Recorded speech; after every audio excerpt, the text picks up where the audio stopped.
talagang nag-open naan sa tuyang turismo after kang almost 2 years, and last year mararay Hmm. naman kuta.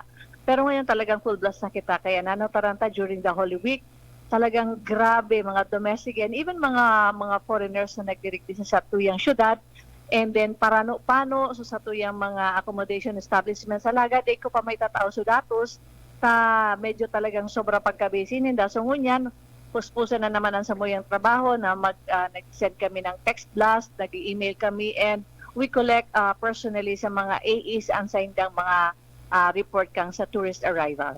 Dakulong kitang na halos mga fully book ang mga accommodation establishments ta. So siguro talagang from yung sa first quarter ta talaga siguro halos siguro baka mag 200% ang increase mo niya na Holy Week. So Mhm. mga nag-arabotig di. Saka pera po kayan sa tuyang sa mga family tabaga. So nagurulitig di.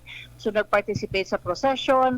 So Hmm. talagang manunotaranta, and even so sa tuyang mga dyan baga dyan sa sawangan baga, sa puro, Opo. sa lamba, sa Buragos mahiling ta na talagang puro man payo ang mga nagkakararigos talagang Hmm. inaprobit sa raninda. So Opo. kami man po digdi sa lado kang tourism office, kami man po nagkaag kami mga tourist assistance and information desks.